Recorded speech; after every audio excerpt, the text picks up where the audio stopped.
Shalom y bienvenidos a Vía Hafta Yisrael, una frase hebrea que significa amarás a Israel. Esperamos que se queden con nosotros, ya que nuestro maestro, el Dr. Baruch, nos compartirá una enseñanza expositiva de la Biblia. El Dr. Baruch es profesor titular del Instituto Zera Abraham, con sede en Israel. Aunque todos los cursos en el instituto se imparten en hebreo, el Dr. Baruch se complace en compartir esta enseñanza en inglés con doblaje al español. Para más información, visítenos en amarasaisrael.org o descargue nuestra aplicación móvil Mi Estudio Bíblico. Aquí está Baruch y la lección de hoy. La Biblia enseña que los caminos de Dios no son nuestros caminos y que sus pensamientos no son nuestros pensamientos. En otras palabras, hay una desconexión entre la humanidad y Dios. Y lo que aprendemos es que solo a través de la redención, solo tras recibir al Espíritu Santo en nuestra vida, es que podemos tener la posibilidad de escuchar a Dios y el poder de obedecerlo. Ahora estamos estudiando el libro de Génesis. La semana pasada llegamos hasta el capítulo 4, verso 7, y quiero reanudar la lección de hoy en ese mismo sitio. Si tienen a mano sus Biblias, que espero que sea así, busquen conmigo Génesis capítulo 4, verso 7. Para comprender lo que se nos revela en este pasaje, debemos recordar algo: que el primer hombre y la primera mujer pecaron en el jardín y en consecuencia, ellos entendieron su culpabilidad ante Dios e intentaron responder a ese pecado cubriendo su vergüenza. En la Escritura usamos la palabra desnudez, y lo hicieron cosiendo unas hojas de higuera. Pero más adelante vimos algo de lo que ya hablamos. Dios vio eso como algo inadecuado, insuficiente, y Él los vistió con pieles de animales. ¿Por qué eso es importante? Porque para tener esas pieles fue necesario derramar sangre. Así que vemos que hay un principio. El derramamiento de sangre es un requisito para cubrir nuestros pecados. Esa acción de cubrir se conoce como expiación. Pero hay algo mejor que la expiación y es la redención. La redención elimina totalmente el pecado, mientras que la expiación solo lo cubre y mantiene alejado el juicio de Dios, pero no elimina la necesidad del juicio de Dios. Eso es algo que debemos recordar a lo largo de nuestro estudio del libro de Génesis, porque ese principio se enseña y se desarrolla una y otra vez. Vemos en este pasaje de la Escritura que Caín está disgustado, porque su ofrenda, por no tener sangre, por no provenir de un animal sino de la vegetación, Dios no la recibió, y se usó la expresión su semblante decayó. Literalmente su rostro decayó. Estaba decepcionado, estaba cabizbajo, y en lugar de ver qué cambios podía hacer en su vida para agradar a Dios y ser aceptable ante Él, ¿qué hizo? Recuerden que el pecado está operando en la creación debido a ese primer pecado de Adán ve Java, Adán y Eva. Y vemos que el orgullo, los celos y el deseo de hacer más que los demás, todas esas cosas estaban activas y en funcionamiento dentro de la vida de Caín. ¿Y por qué es tan crucial que entendamos eso? Debemos ver que esas cosas son consecuencia del pecado, y si no nos ocupamos del pecado debidamente, eso se manifestará de forma desagradable y desastrosa. ¿Por qué lo digo? Veamos el verso 7. Dios está hablándole a Caín en medio de su disgusto y su desánimo por haber sido rechazado por Dios, y le dijo: ciertamente, si haces lo bueno, aquí aparece la palabra bueno, pero en forma verbal. Si haces lo que es bueno. Y algunas Biblias traducen esto, y no tiene nada de malo, con la palabra correcto. pero no debe relacionarse con la noción de rectitud o apropiado, sino con la palabra bueno. Y hemos aprendido en numerosas ocasiones que el concepto bíblico de bueno está relacionado con la voluntad de Dios. Así que sería mejor traducirlo como si haces la voluntad de Dios, entonces algo se producirá. Dice seet. Y esta palabra significa elevar, o en este caso ser recibido o ser aceptado.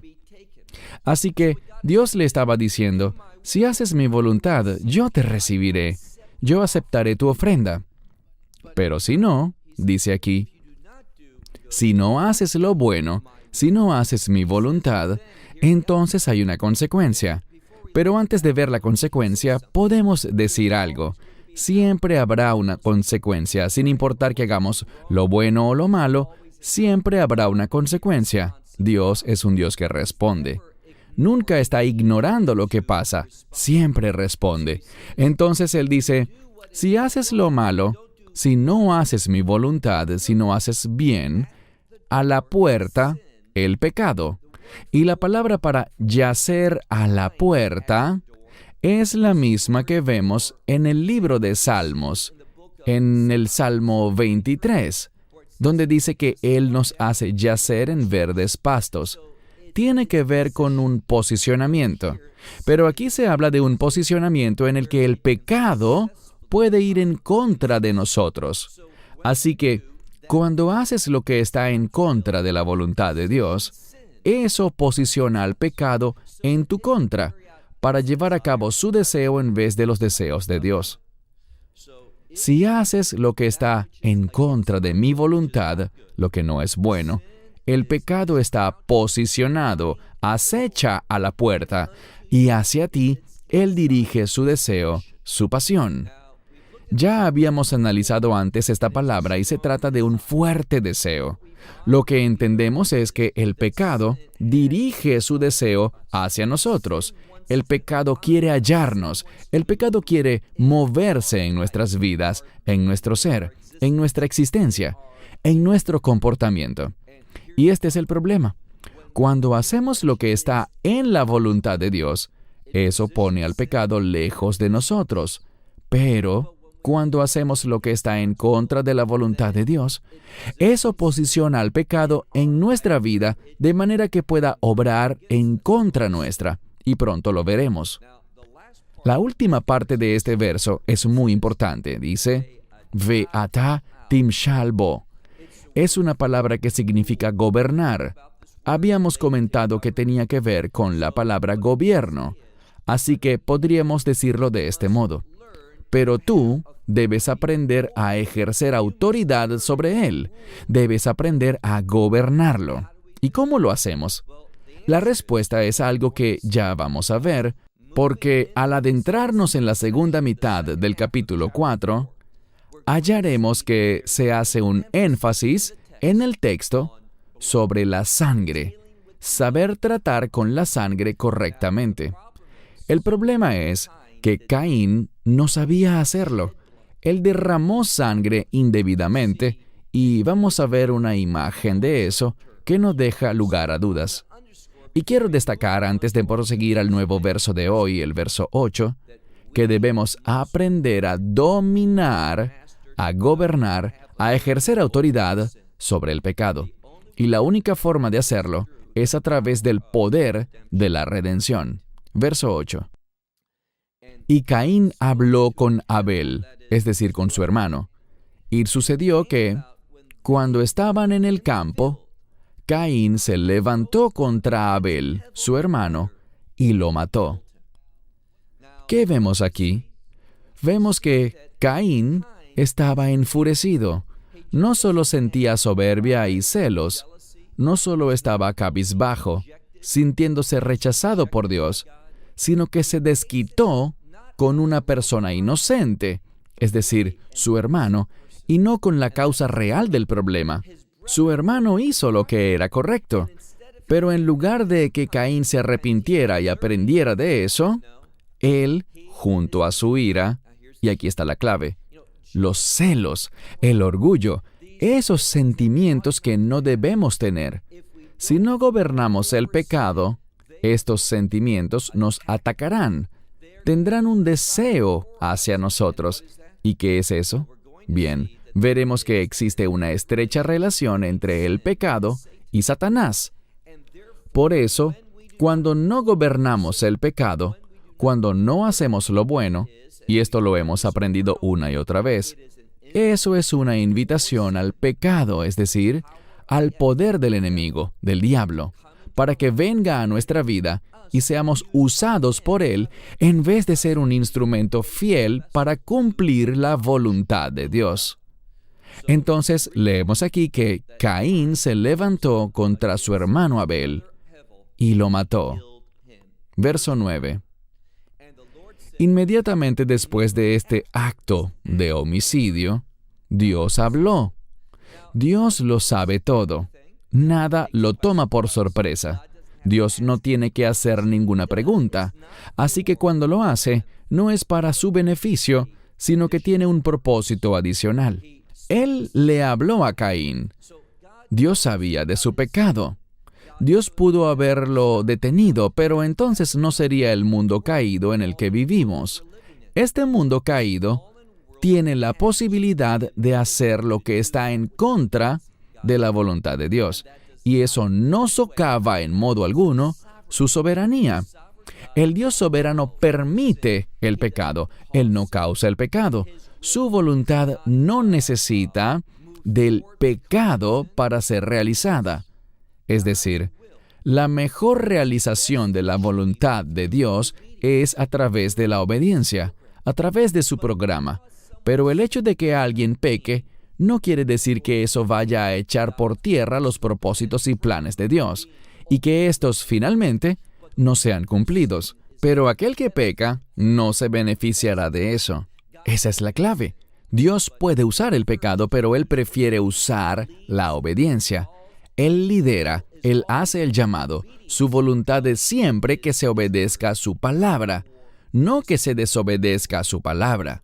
Pero incluso cuando desobedecemos, eso no significa que en última instancia, y eso es clave, en última instancia, la voluntad de Dios no vaya a cumplirse. Así que Dios le habló a Caín y le dijo, ¿dónde está Abel, tu hermano? En este pasaje se está resaltando la relación entre Caín y Abel. Ellos son hermanos, y por tanto, debería haber una cercanía, una amistad, debería haber existido una afinidad. Pero debido al pecado que encontramos que la familia se destruye. Esta unión que Dios creó estaba siendo atacada por el pecado. Entonces Dios dijo, ¿dónde está Abel, tu hermano? Y Caín le respondió. Él le dijo que no lo sabía. Dijo, yo no sé. Él mintió. Aquí vemos una manifestación del carácter del pecado. Vemos lo que pasa cuando alguien no domina, no gobierna el pecado. ¿Qué sucede? Vemos que el primer pecado ocurrió en el jardín, la desobediencia al comer del fruto que Dios mandó al hombre que no comiera.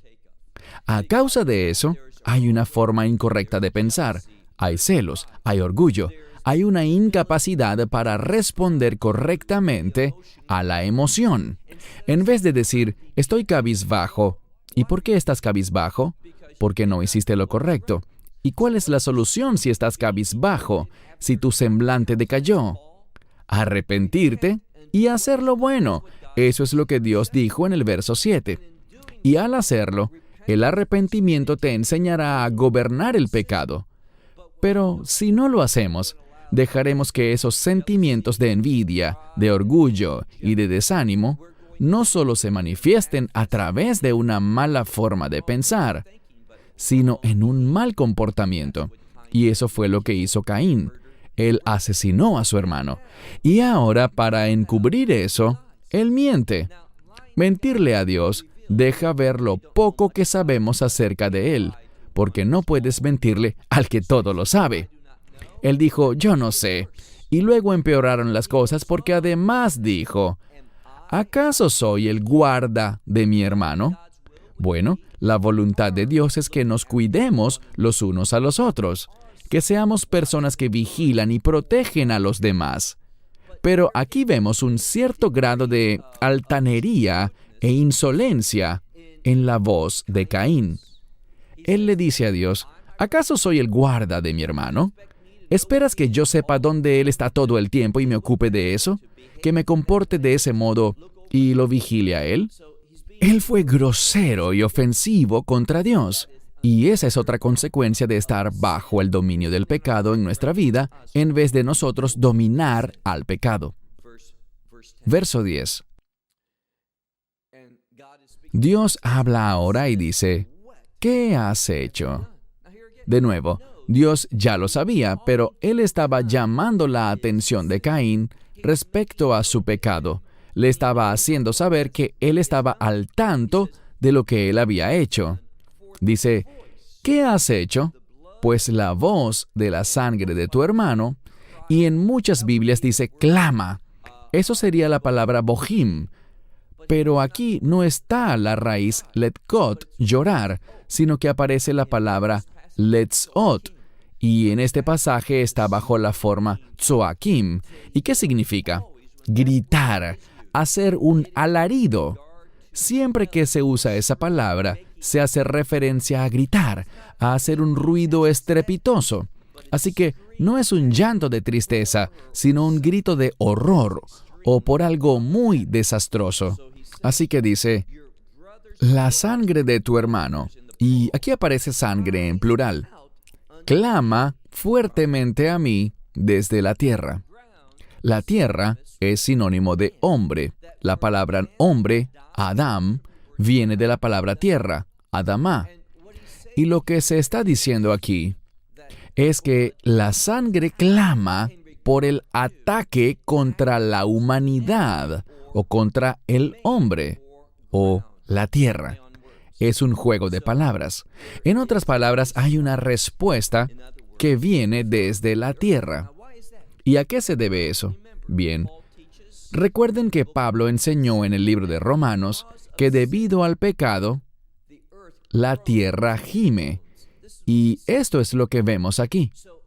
Está gimiendo porque como consecuencia o como resultado del pecado del hombre, este mundo está en decadencia.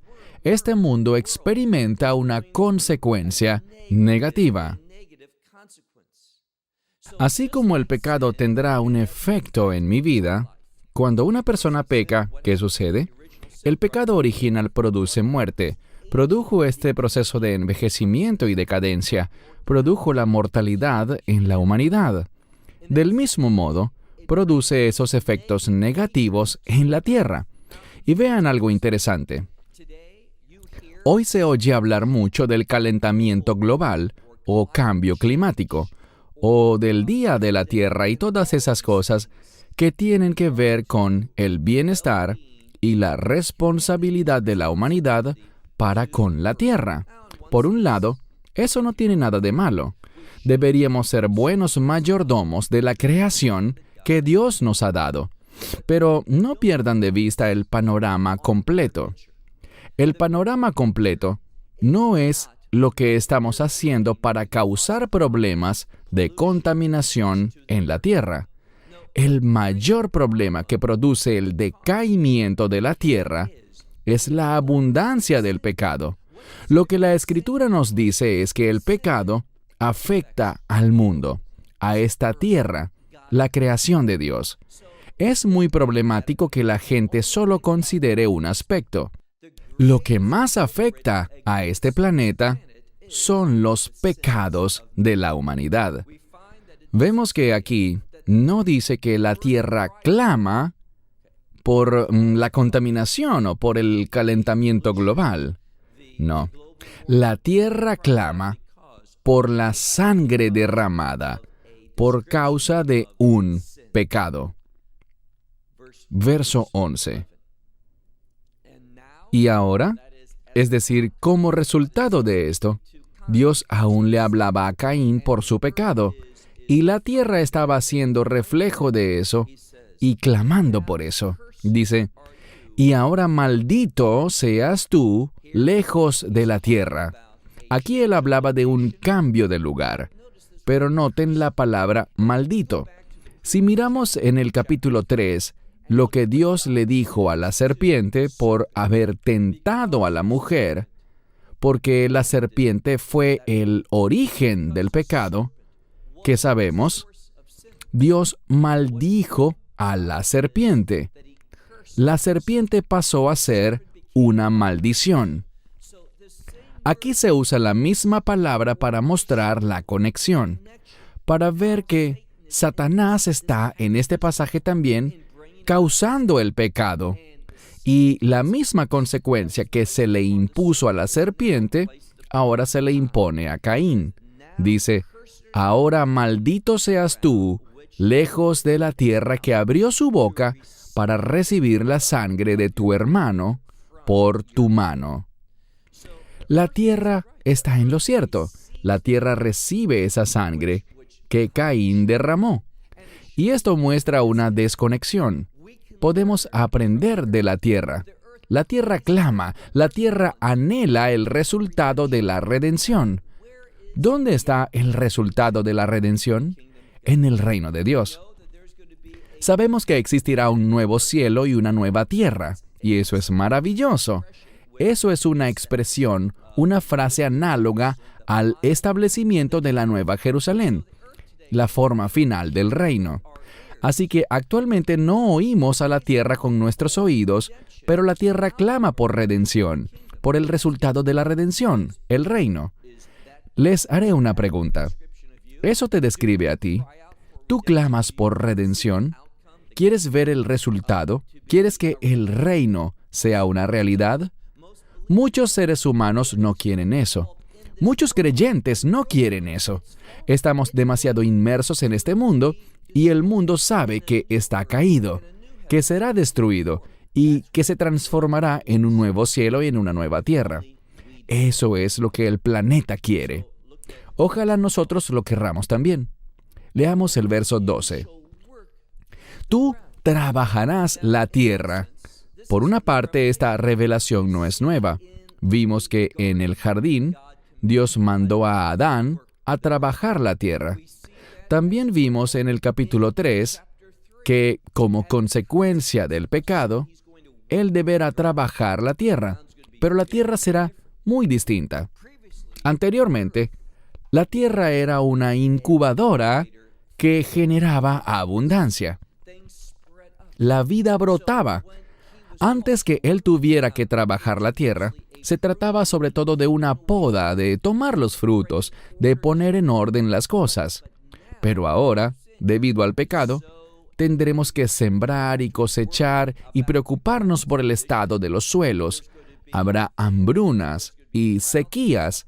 Además, vemos otra cosa. Esta es una verdad muy importante.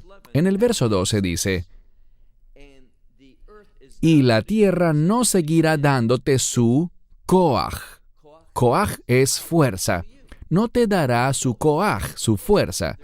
Así que se está produciendo un cambio. Piensen en lo inmensa que es la tierra. Vemos muchas cosas que demuestran la fuerza de lo que el mundo llama la madre naturaleza. Es decir, la tierra es poderosa. Hay volcanes, hay olas muy fuertes, hay tormentas, muchas cosas que ponen de manifiesto que la fuerza de la tierra es grande. Anteriormente, ese poder iba a ser aprovechado y utilizado por nosotros, pero ahora, muchas veces, la tierra trabaja en contra nuestra. Su fuerza no es para nosotros, sino contra nosotros. Y tratamos de utilizarla con mucho trabajo, con mucho esfuerzo, para sacar beneficio. Lo segundo que podemos deducir es que habrá una disminución en los nutrientes, podríamos decir, de la tierra. Y eso lo vemos. En vez de que la tierra esté dando y proveyendo en forma continua, vemos que hay un deterioro. A veces debemos dejar que la tierra descanse. A veces tenemos que sembrar en otros lugares y usar fertilizantes y otras sustancias químicas para que la tierra dé fruto. Todo lo que la Escritura está explicando sobre la tierra, como consecuencia del pecado, es cierto hoy en día. La ciencia está tratando de revertir eso, pero no ha tenido mucho éxito. Verso 12. Ahora vemos una consecuencia personal respecto al pecado de Caín. Dice, na-ve-nad. Dos palabras similares. La primera significa algo como tambalearse, oscilar o moverse. Lo que quiere decir es que como consecuencia de ese pecado, Caín tendrá que desplazarse, y la siguiente palabra, nod, quiere decir vagar. Él andará errante, irá de un lugar a otro, estará moviéndose. ¿Qué nos ilustra eso? Bueno, los sabios dicen que no tendrá estabilidad. Él no hallará lo que anda buscando en su lugar de ubicación. Así que se moverá de un lugar a otro, de una cosa a la otra, intentando hallar lo que busca. Él vivirá una vida de inestabilidad. Dice aquí, andarás moviéndote y un errante serás en la tierra. Verso 13. Y Caín le dijo al Señor, grande es mi iniquidad para soportarla. Es demasiado grande. Él estaba diciendo, este castigo es más de lo que puedo soportar. ¿Y saben qué? Tenía razón, porque al final el castigo traerá la muerte. Él no encontrará la solución en la tierra. Veremos un anticipo, una descripción, una pista respecto a esa solución antes de concluir la lección de hoy. Pero él tenía razón. Él no iba a encontrar redención en su vida. Verso 14. He aquí que me has echado hoy de la faz de la tierra. Lo que él estaba diciéndole a Dios es lo siguiente. Al final, me iré de este planeta. No estaré aquí para siempre. Yo iré a otro lugar. Y tenía razón. Al final, él iría ¿a dónde? Él iría al Sheol. Todo esto es para darnos una revelación sobre el destino del hombre sin la redención. Dejaremos este planeta. ¿Y por qué eso es importante? Bueno, cuando leemos Génesis capítulos 1 y 2, vemos que el mundo fue creado, y me refiero sobre todo a la tierra, para darnos provisión. Vemos una conexión entre la creación y la vida. Así que Él está dejando esta creación, donde Dios lo había puesto, y primero fue el jardín, y luego fue echado de este lugar donde Él estuvo después. Está siendo expulsado de este mundo, de esta tierra. Y Él sabía lo desastroso que eso era, lo desastroso que eso sería para Él en cuanto a la eternidad. Así que dice, me has echado hoy de la faz de la tierra, o del suelo, y delante de ti yo esconderé, es la palabra ocultar, mi rostro. Él dice aquí, yo me esconderé delante de tu rostro, no tendré intimidad contigo. No tendré una relación contigo, pues andaré en movimiento y seré un errante en la tierra. Estaré buscando a Dios y no lo encontraré. Lo buscaré, iré de un lugar a otro, y nuevamente Él no estará conmigo. Sigamos leyendo. Caín sigue hablando y dice, y sucederá que cualquiera que me halle, me matará. Aquí él estaba diciendo que otros, y estamos hablando de la familia de Adán ve Java, Adán y Eva. Es algo razonable. Ha pasado mucho tiempo y tuvieron otros hijos. Y él dijo, yo he dado una descripción visible, un resultado del pecado. he matado a alguien. Y noten el resultado de eso. Él dijo, debido a esto, ellos querrán una retribución. Ellos querrán venganza. ¿Por qué uso esa palabra? Porque esa palabra aparecerá varias veces en el texto. Este asesinato amerita una retribución. Ojo por ojo. Eso es lo que los otros querrán. Y esto no es lo que Dios desea. No es correcto buscar la venganza. Eso no es lo que la humanidad debería buscar. Alguien dirá, espera un momento, la Torá dice, ojo por ojo. La Torá permite la pena de muerte. Y eso es cierto.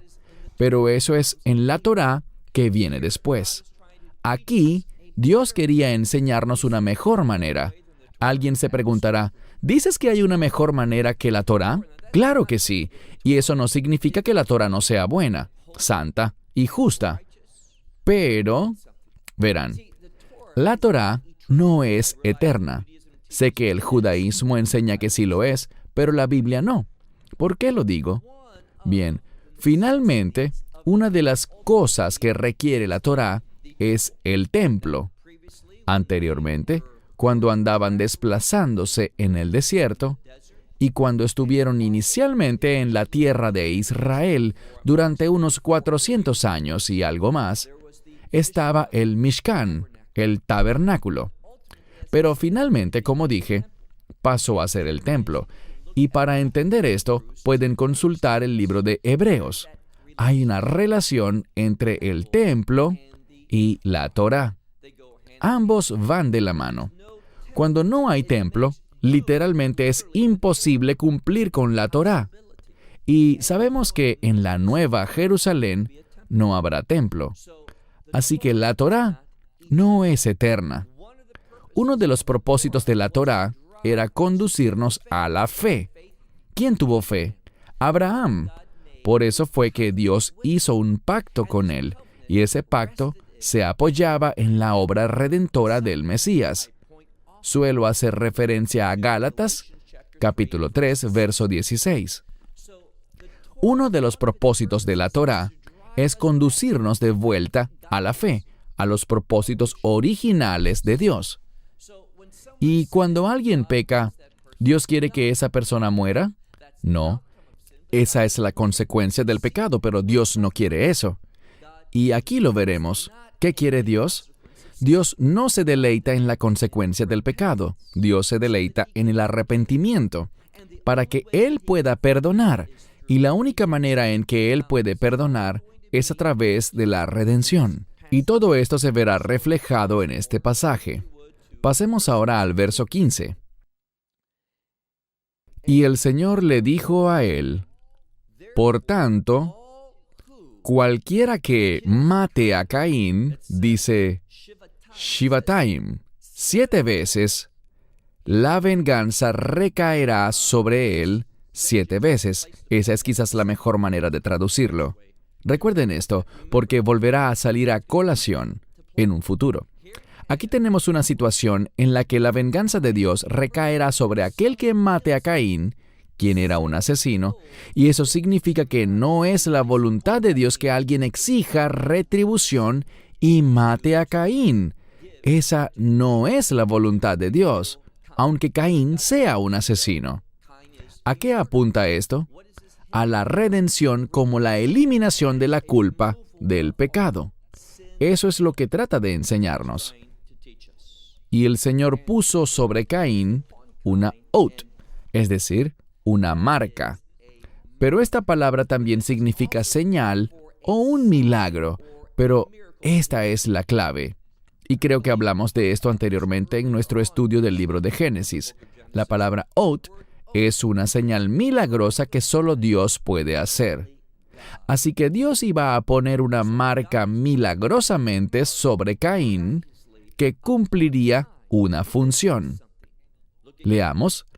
Y el Señor puso sobre Caín una marca, y luego aparecen las palabras Levilti Hakot, que hacía imposible agredirlo, golpearlo, para todos los que lo hallaran.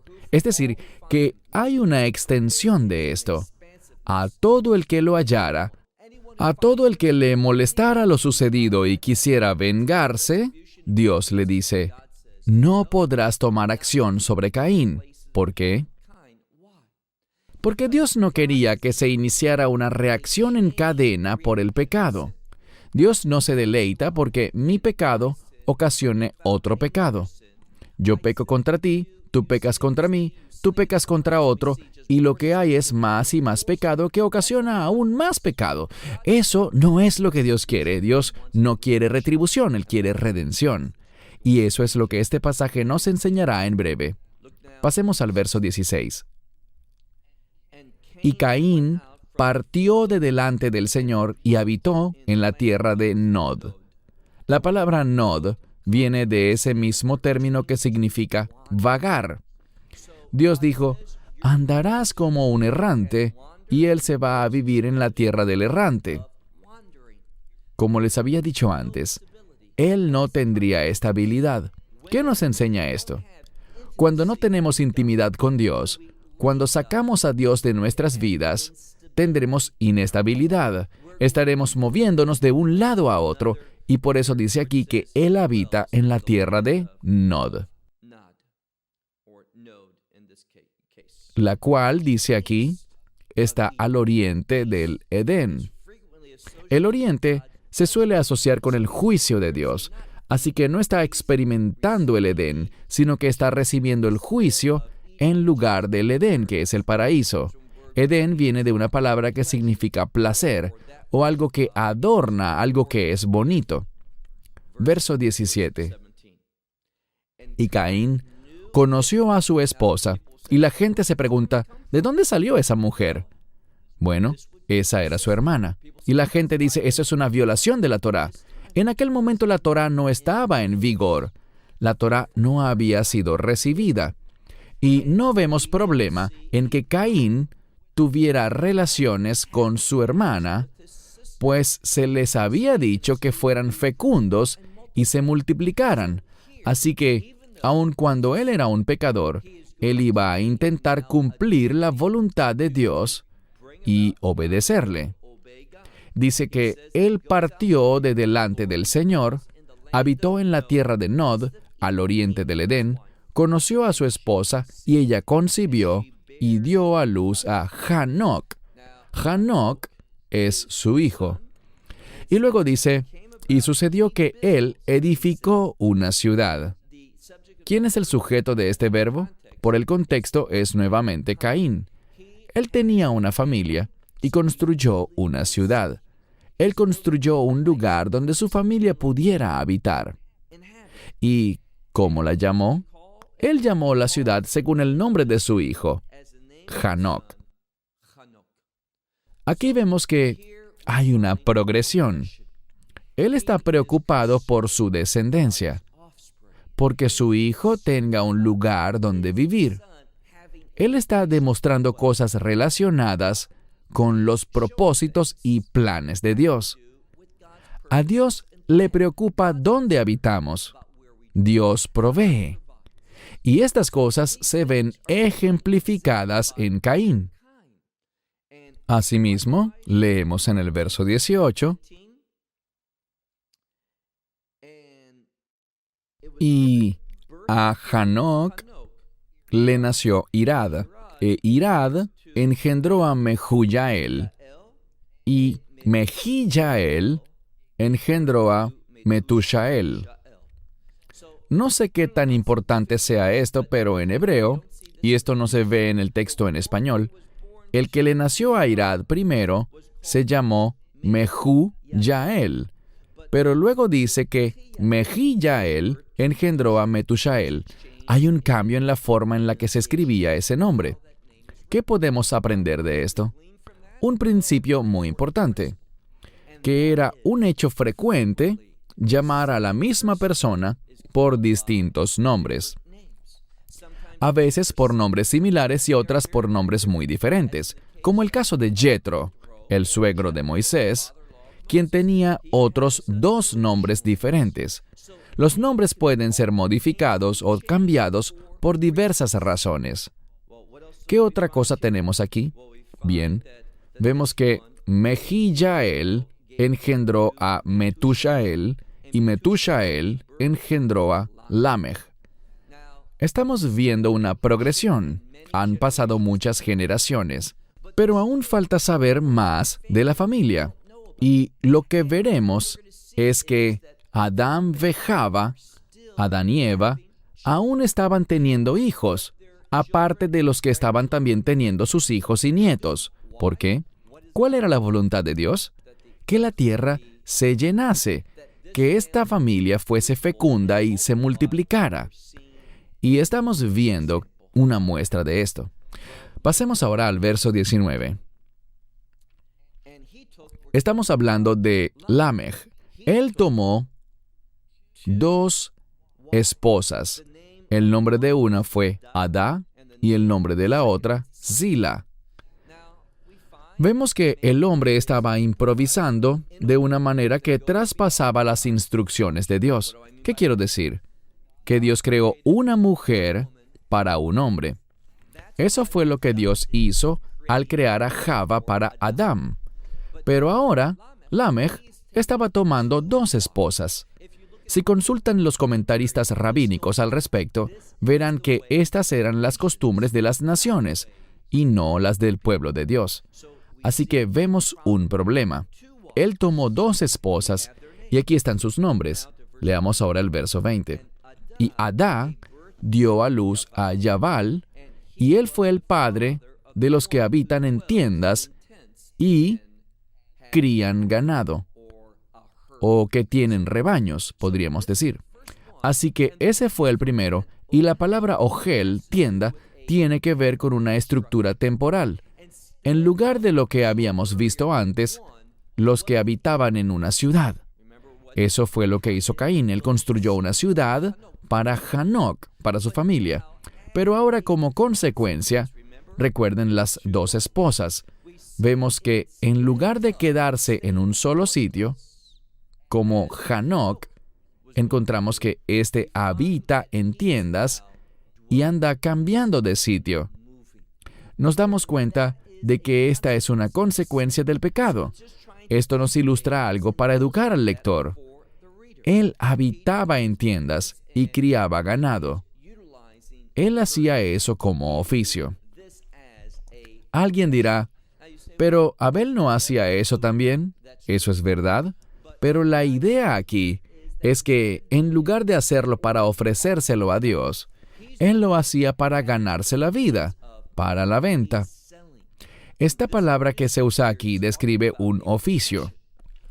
Se suponía que tuviéramos autoridad sobre el reino animal porque era nuestra responsabilidad cuidar de ellos. ¿Y ellos qué hacían? Lo que vemos es que la vegetación, el fruto de los árboles y las plantas, eran para nosotros. Pero ahora esto nos muestra algo diferente, que los animales eran vendidos, y eso nos anticipa un oficio, una profesión. Esto es crucial. Volveremos a mencionarlo dentro de algunas semanas. Bien, sigamos leyendo. Verso 21. El nombre de su hermano era Yuval, y él fue el padre de todos los que tocan el quinor y el ugav. Estos son instrumentos musicales.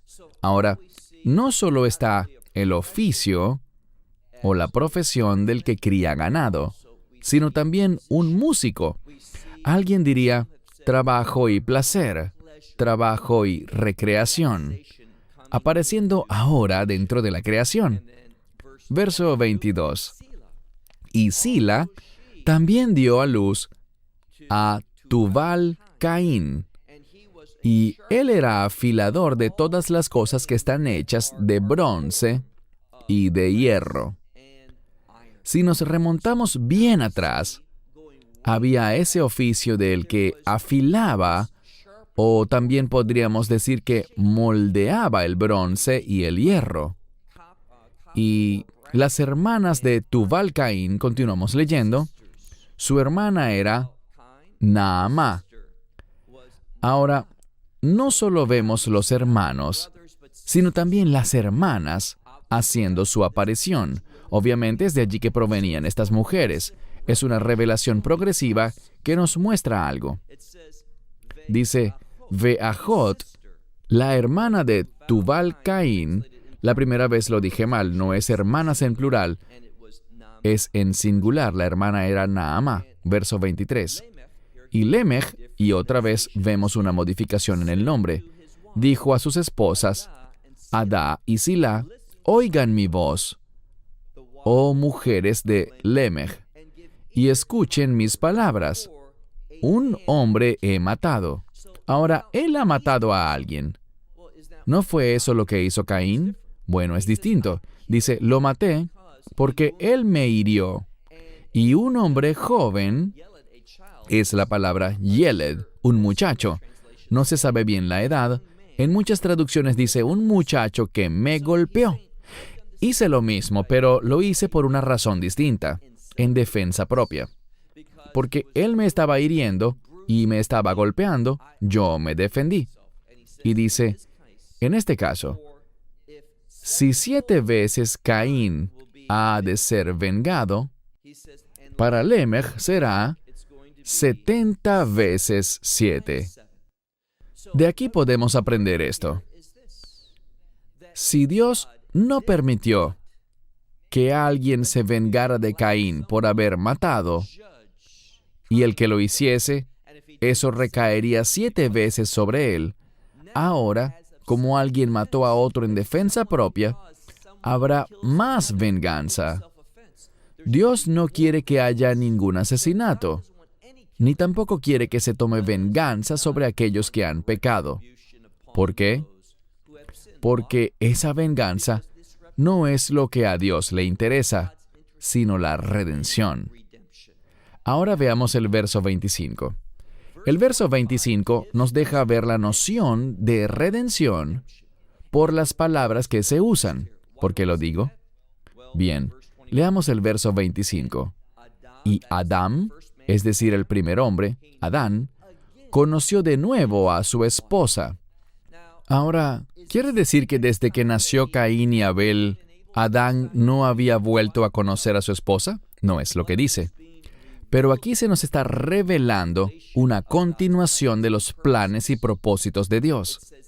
Dice, él conoció de nuevo a su esposa, y ella dio a luz un hijo, y llamó su nombre, dice aquí, Set, que en hebreo es Shet. ¿Por qué Shet? Por Shat li Elohim, porque Dios me ha provisto, me ha dado. Noten esto. Zerah Aher. Zerah significa literalmente simiente o descendencia. Y como está en masculino, en este caso es otro hijo. Y este hijo va a ilustrar algo. Esto nos va a revelar una verdad bíblica importante. ¿De qué se trata? El contexto aquí es en lugar de. Hay un sustituto y la sustitución es clave para la redención. ¿Por qué lo digo? Porque tú no moriste en la cruz, sino el Mesías. Tú debiste haber muerto en la cruz. Tú debiste haber sufrido el castigo por el pecado finalmente. Pero no fue así, o no era necesario, gracias a la provisión de Dios. Dios proveyó a Set un hijo, un Zerah, otro hijo, en lugar de Abel, porque Caín lo había matado. Aquí vemos en el lenguaje bíblico que Dios está diciendo con toda intención, aquí hay una solución. Yo voy a dar la solución para la consecuencia del pecado. Esto es a lo que Dios se refería. Pasemos ahora al verso 26.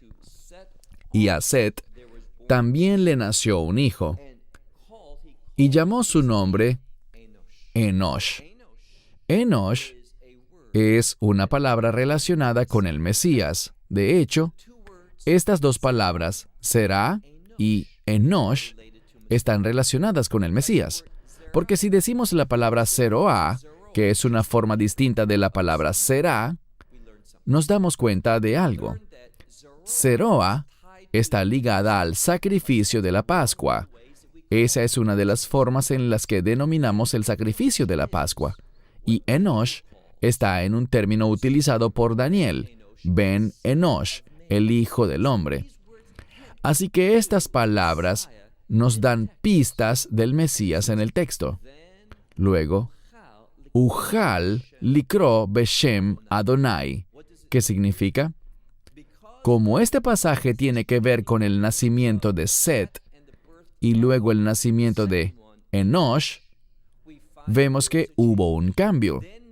Luego el hombre empezó, literalmente dice que hicieron que él empezara a invocar el nombre del Señor. Y esa invocación del nombre del Señor tiene que ver con adoración. También es una frase que encontramos en el libro de Joel, donde dice, cuando el sol se oscurezca y la luna se vuelva sangre, todos los que invoquen el nombre del Señor serán salvos. Es decir, que responderán al Mesías, responderán a la provisión de Dios, y eso es lo que insinúa el texto. Dios ha provisto una simiente del hombre. Eso es lo que significa Zerah Enosh, la simiente del hombre. ¿Y qué hará esa simiente? Él es un sustituto del primer Adán. ¿Por qué el primer Adán? El primer Adán trajo el pecado. El segundo Adán va a traer redención. Así que todo esto está reflejado en el texto. Es un remis. Remis en hebreo significa pista. Es una pista de lo que Dios hará al llevar a cabo su plan de redención. A lo largo del libro de Génesis aparece una y otra vez el modo en que Dios se mueve para revelar lo que Él quiere hacer. Traer redención a tu vida y a la mía a través de Zerah Ajer, una simiente diferente. Verán, la simiente de Adán fue contaminada por el pecado.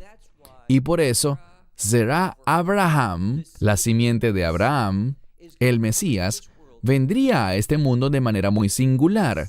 Él no sería concebido con la simiente del hombre, sino por el Espíritu Santo, para que pudiera producir el resultado de la redención.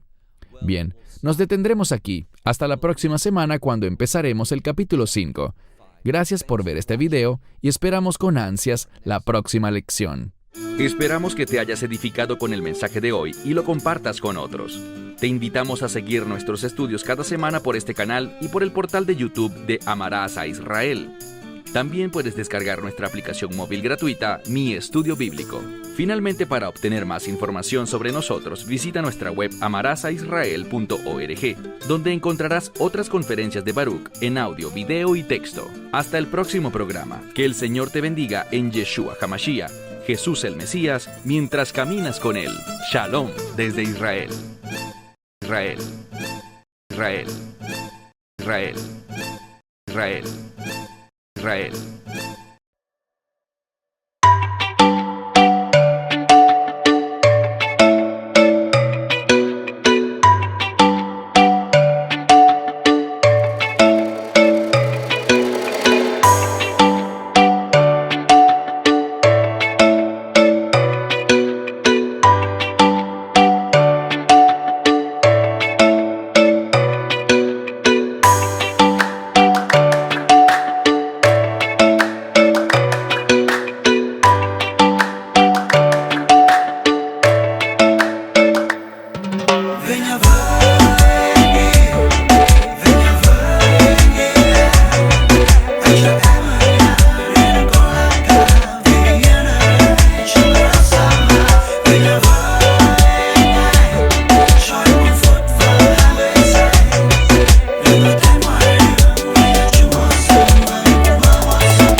chung một nhà điều đó chẳng ngại gần xa. Sóng gió nào cũng sẽ qua, miễn là có em ở đây cùng ta. Nằm ngoan nghe anh vỗ về. bờ tuyệt vời không chối chê. I'm lucky man, có được em như lành chung số đề. I was a playboy, nhưng đó là trước đây thôi. Không còn muốn đi đêm, muốn ở nhà cùng em ngắm mây trôi. Tay đang chặt tay, nhìn mắt em lánh đủ say rồi. Đóng chắc trở lại rồi làm gì tiếp theo em sẽ biết ngay thôi.